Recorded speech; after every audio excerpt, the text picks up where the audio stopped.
Today, the U.S. Army hosted open houses for the old Western Electric plant in Alamance County.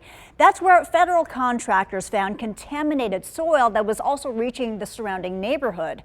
WFMY News 2's Joseph Leonard talked to neighbors to see if it's affected them. The U.S. Army used this plant to build missile parts after World War II, but it's been vacant for decades after closing in 1992. And after several investigations, the U.S. Army says the soil is contaminated.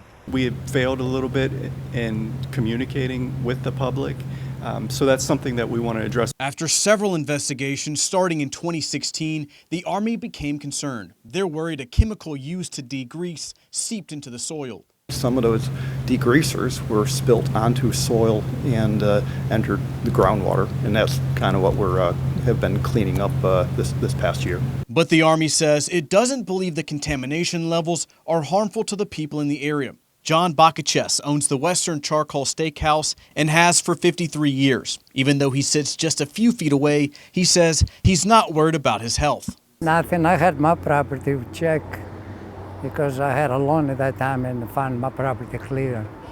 So it was good. I didn't have to worry about that.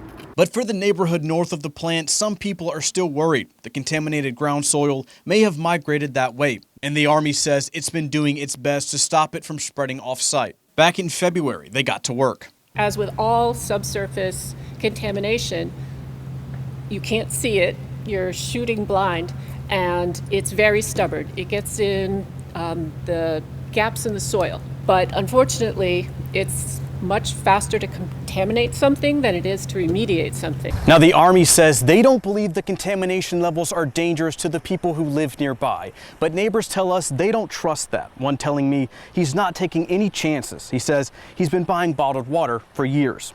Reporting in Burlington, Joseph Leonard, WFMY News 2.